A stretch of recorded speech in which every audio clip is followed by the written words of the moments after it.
Disabilities, Issues, and Updates on BCTV is supported by the Berks County Center for Independent Living.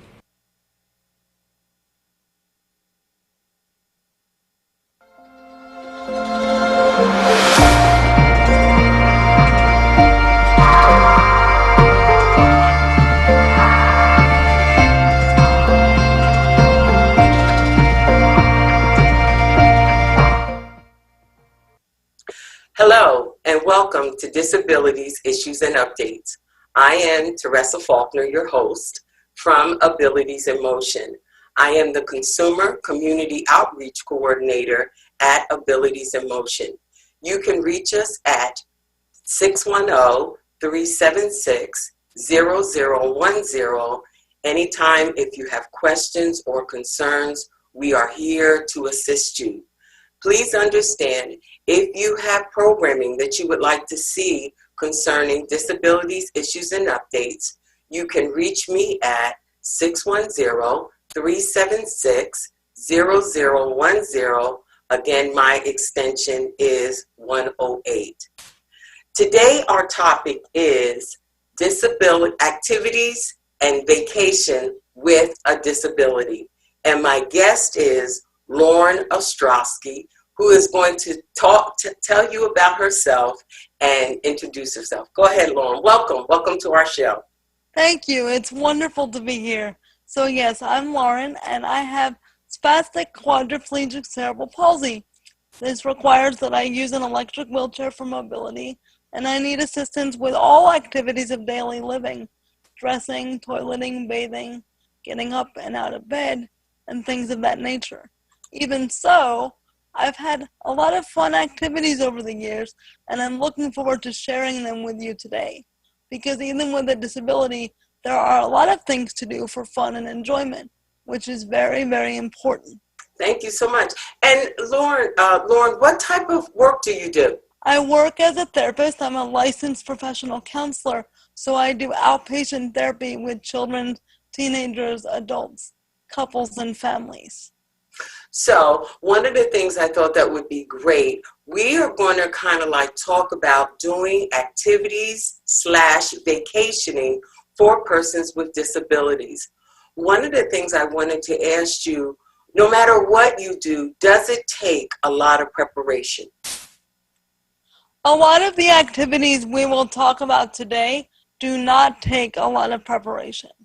There are some that you can contact an agency and set up a date and go and do it, and they're there to help meet your needs. There are a couple of activities that take a lot of preparation, and I'll mention those as we get to them.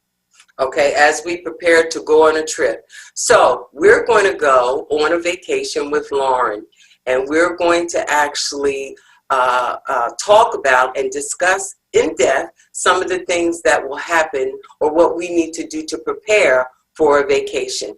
Ready to go on vacation, Lauren, or an activity? I'm ready. Here we go. This was bumper boats when I was a child. That's just at an amusement park. We had been away on vacation. This is one of the activities that would require that someone was able to lift you into the bumper boat, or I also did go-karts. So you need to have someone with you to be able to do that. So this would take planning because it's not usually local. It is something, though, that you can enjoy if you can be transferred into the boat or a car. All right. Thank you. Wonderful. My, look at this. This was interesting. This is actually an ATV. This took no planning. This was at an expo for people with disabilities, and it was just a place where you could see some of the sports activities in the area, and so I was able to try it out at this demonstration.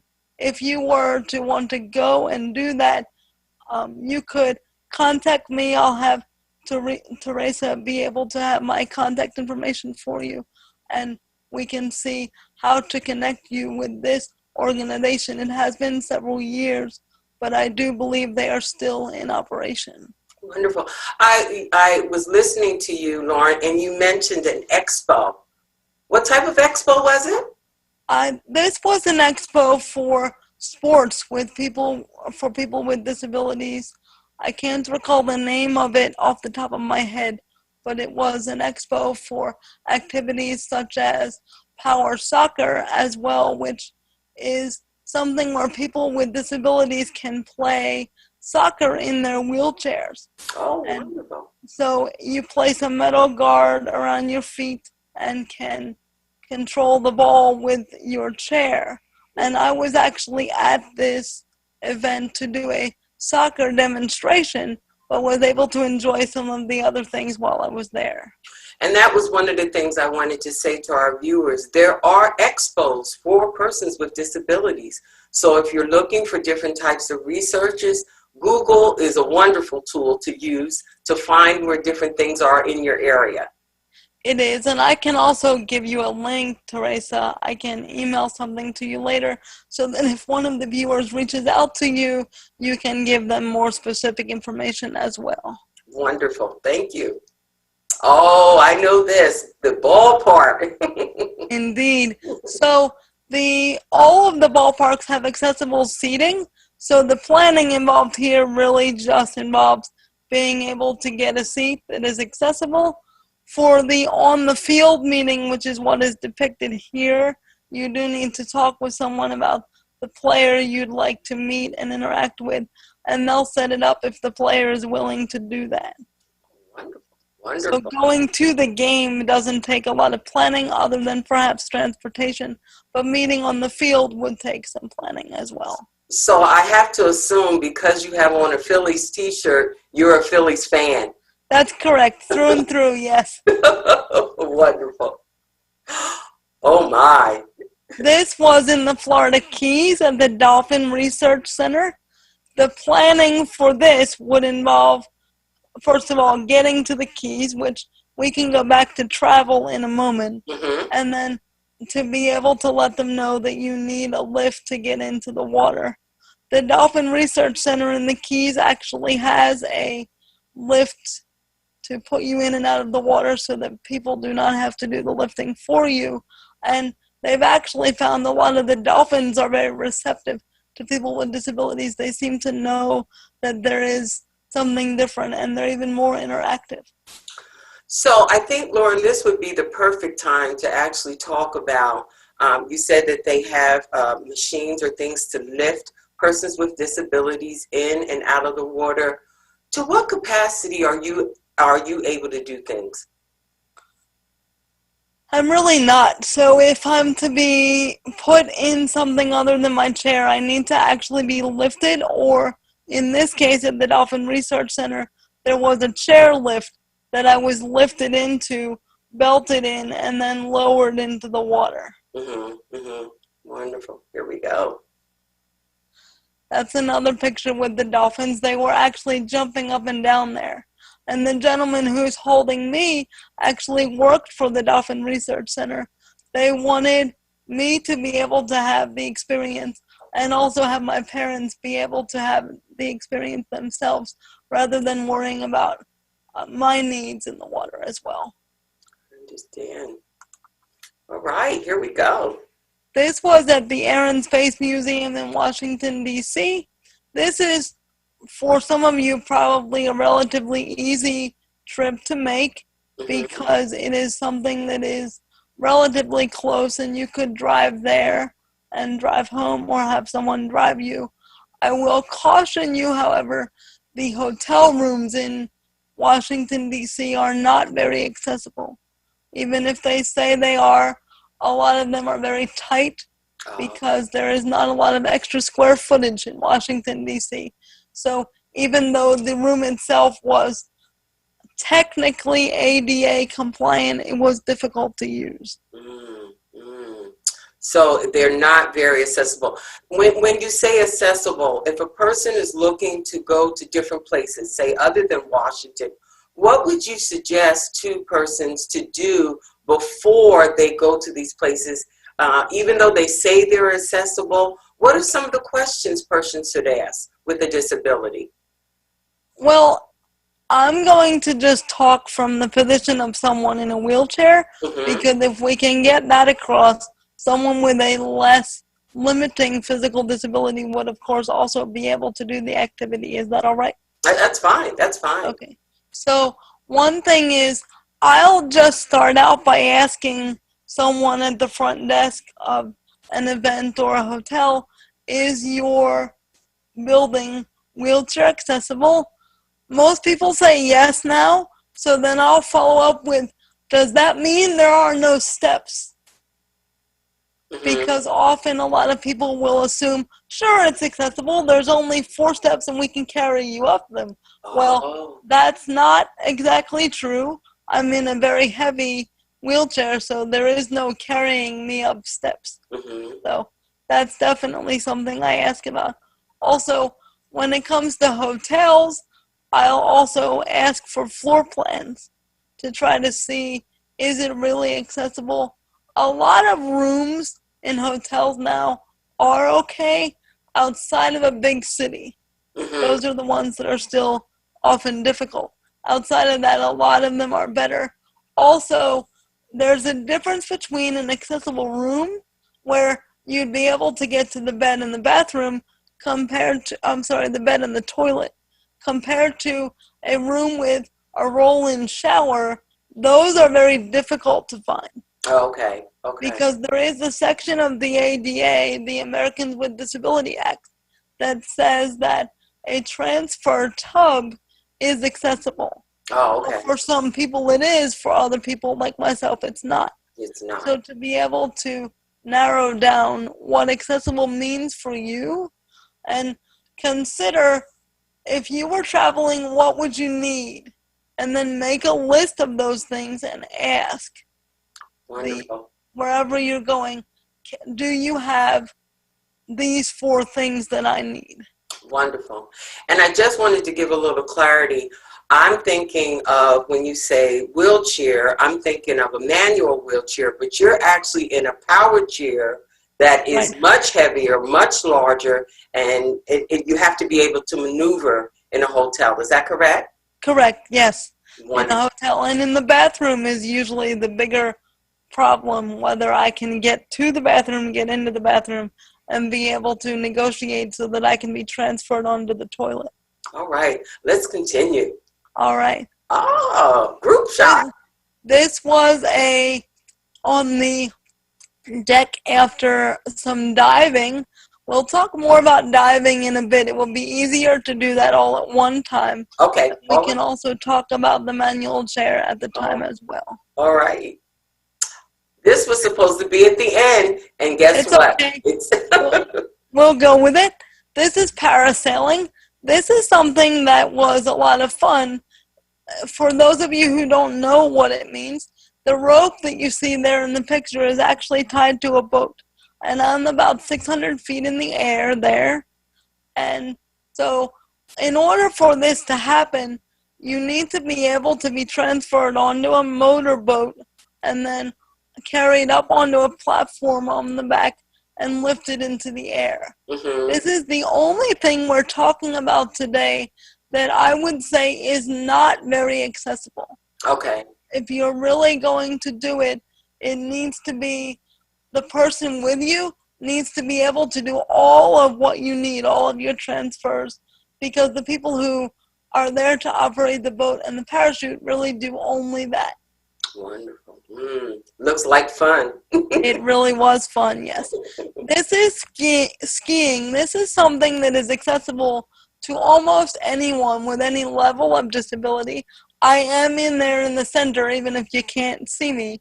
Mhm. So if you can look at what I'm sitting in, it's kind of like a toboggan, or a bobsled, a bobsled, where I'm surrounded by the sides of the chair and belted in so much, I don't think I could move an inch. Oh, I think it's, yeah, I'm sorry, I didn't mean to cut you off. I think our next picture will actually let you be able, there, is that what it is? Yes, that's what it Okay. is, yeah. Mm-hmm. So as you can see there, there's enough of a space where I can be just lifted onto the ski lift, and my parents, who are the ones that go with me to these activities and help me do them all, did nothing with the skiing other than get me to the mountain. Oh, okay.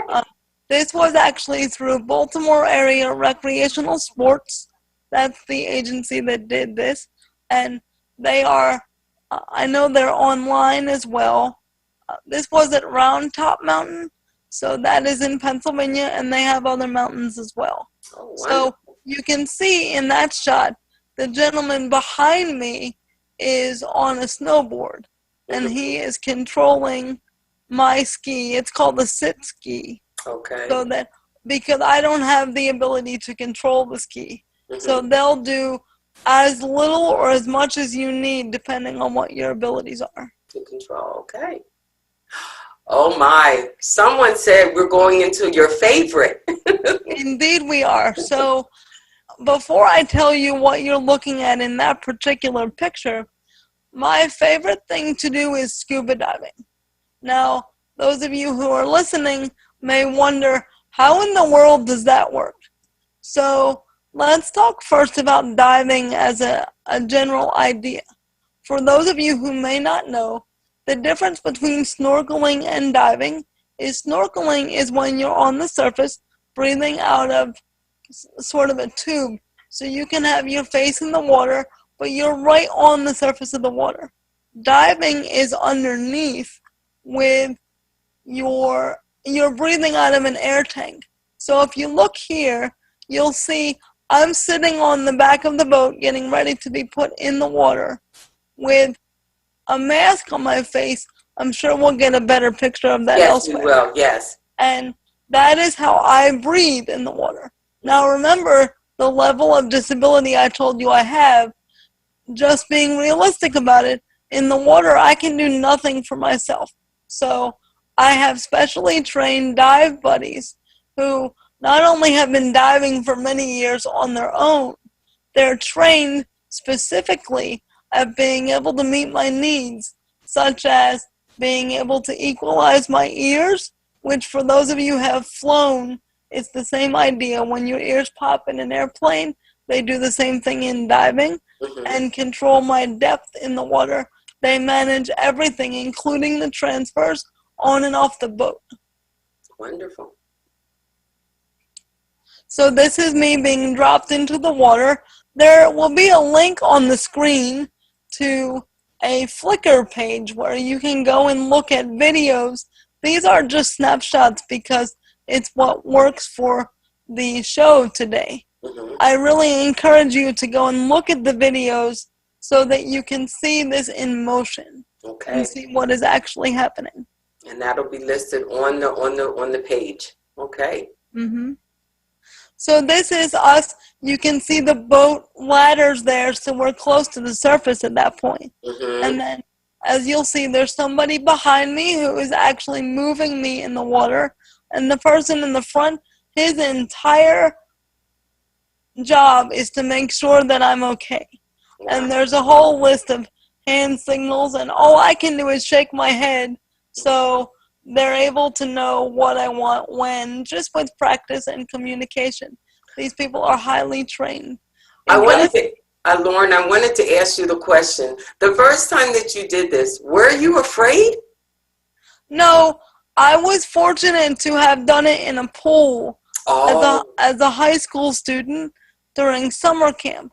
So I knew what it felt like, and I knew that I wanted more. Also, because there is a significant amount of training involved, where you're both learning the book work like any other diver would, and also working with your team to figure out what you need in the water, there's a lot of learning about what actually happens when you're diving compared to what everybody thinks happens. Oh, okay. And there's a lot of misconceptions about it. All right, let's go deeper. All right, let's do that. So this is all of the diving pictures here are in Key Largo, Florida. So the water when we dive in the summer is around 85 degrees. That's why we're not in full wetsuits here, Mm-hmm. and where most of our diving is about 30 feet down. Okay. So there's a coral reef under us there. Beautiful. And then if you can see the lobster, that's what's in that picture as well. They like to hide during the day, so Mm-hmm. we were fortunate to see that one. These are some parrotfish.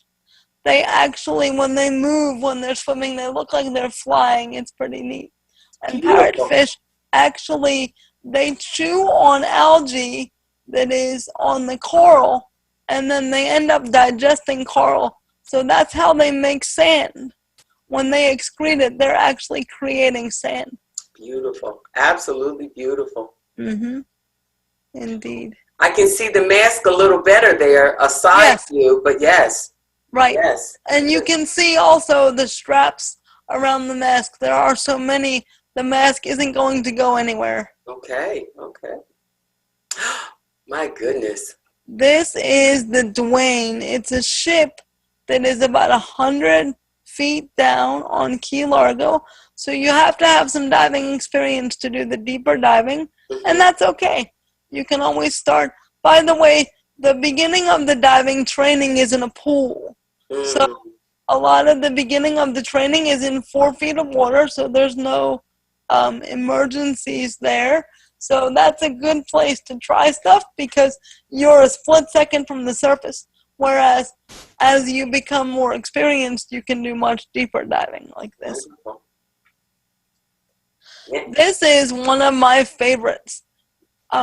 It happens to be that the person I'm diving with there is a veteran, and we had talked about the therapeutic importance of being centered and grounded in reality. And he told me that he likes to run his hand through the sand Mm-hmm. as a method of staying calm. So because I can't reach the sand, he picks some up so that I could experience it with him. Oh, beautiful, beautiful. Now we can really see the mask. Yes. Yes, Mhm. yes. This is the anchor that I believe is next to the Benwood wreck, if I recall correctly, in Key Largo. The Benwood wreck is interesting. It's a very shallow wreck, so it's something that even some beginning divers can do after you get your initial training. It's only in 30 or 40 feet of water, and it's very open. The top is missing, so you can actually swim in it without being surrounded by the ceiling because that's completely missing. Wonderful. This is a picture taken, this is also on the Benwood wreck. So what you see there is the side of it, and it's been there long enough, there's actually a reef growing on the wreck. This is an angelfish underneath a piece of coral. When you look at some of the videos on the site, you'll see we swam underneath that to get out the other side. When I saw this picture, I was thought, how heavenly, but I didn't know that that was an angelfish. Indeed. Well, there were good instincts there. Very beautiful, very beautiful. Mm-hmm. This is also from the Duane, so you can see the number of fish down there. That's the deeper ship. So there were probably thousands of fish there. It was quite an awe-inspiring sight. And these are more angelfish as well. Beautiful. And we're back to the anchor again. Mm-hmm. That was fun. That was one of the few things you're actually allowed to touch. Oh, wonderful. Mm-hmm. This is us coming out of a swim through. So you saw before when I was saying we were under the coral, this is us coming out from under something. Oh, So you can see how precise my dive buddies are at maneuvering me in the water. wonderful. And this was also from the Duane, the deeper ship, where just coming out of the door there, we had gone through it. And we're back to the parrotfish again. This was from one of the night dives. This was an eel. Now, keep in mind, there's a lot of things in the water. They don't really care much about the divers, so there's no risk to us As long as you're not touching or annoying things, they're not going to come after you. And at night, there's a lot of different stuff that you see because a lot of the creatures hide during the day.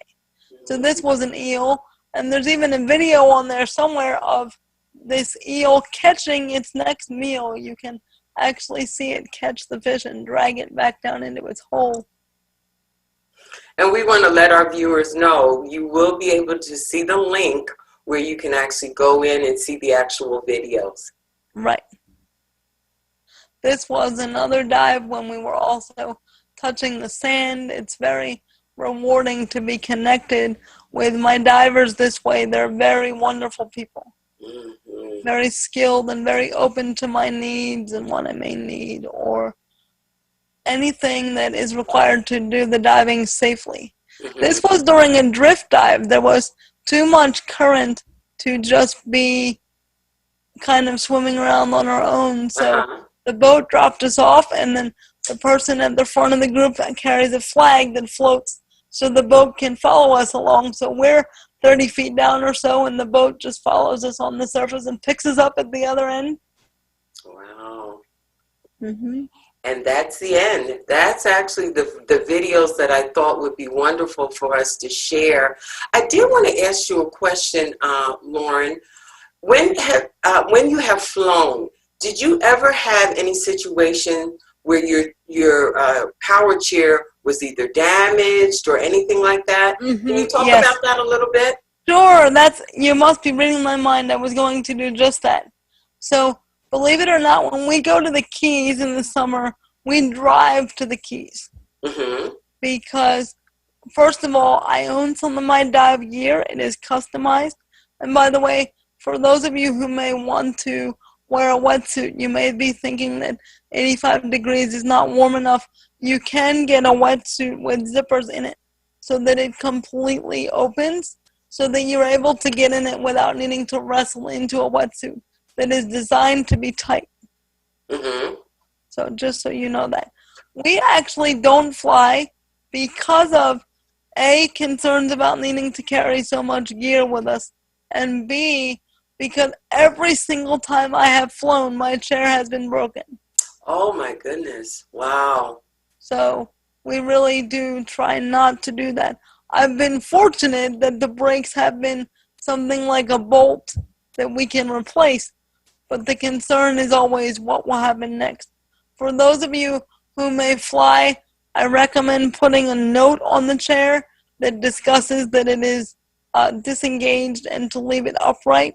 I do know, though, that a lot of times the people putting it on the plane don't listen to those anyway. So if there's anything you can remove from the chair, such as a joystick or foot plates that may break, do take into the plane whatever you can. Mm-hmm, mm-hmm.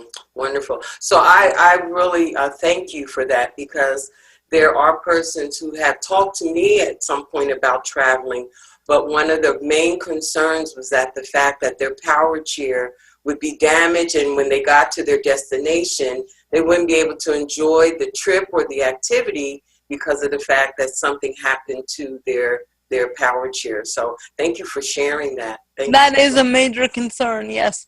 There is an organization, although I don't recall its name, that has small planes, and they will transport you in the chair. Oh, okay. I have another problem. If I sit in an airplane seat, I get very sore because I'm not in my chair. So whenever I do get to my destination, it takes me a day or so to recover. So that is something to consider. Is I can try to find a link for you to the organization that will let you fly in the chair, but I do know that it is very expensive, much more expensive than a regular airline. Well, Lauren, I want to say to you, this has been a wonderful experience. Even in the day of dealing with the COVID-19, just watching and viewing your pictures and your video, because I had opportunity, it has been a wonderful experience. And I want our viewers to know that Lauren and I want to, if anything, get across to you, you can do activities and you can do vacation. but it will take Absolutely. planning. It will take planning Right. and preparation. Right. And I really encourage you, reach out to Teresa if you have questions. I'm more than willing to be a resource. If you're sitting there saying, okay, Lauren, that is wonderful, but how about this, that, or the other thing? Please ask. I will do whatever I can because it is really important to be able to enjoy activities. And remember, most of what we discussed today was local.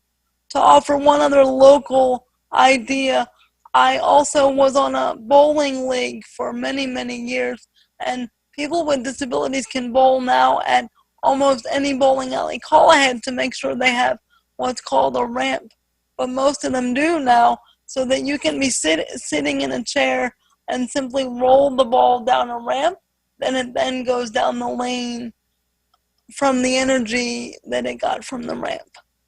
Well, again, thank you so much for being on our show. I just have one other announcement I need to do. Well wishes, stay healthy and safe, Lauren, and it was a pleasure, an absolute pleasure to do this programming with you. Thank you so much. I appreciate the opportunity, and I echo those wishes, well wishes for everyone who's watching and listening. Thank you. Thank you. In closing today, we want to let our viewers know that you are not alone. Everyone is dealing with the COVID-19. Our world is dealing with this experience. So I want to let our viewers know that we have something called Call AIM Social Connection Line. It actually is in English, Spanish, and we have a veterans line. You can call Monday through Friday from 8:30 to 4:30 p.m. Social inclusion cannot take a toll. Connecting with others is important. It's nice to have someone to talk to. This line is not for program and services or emergency. We are here to talk and to listen. Let's connect. I thank you all for viewing our show. Have a wonderful day, and until the next. Bye-bye.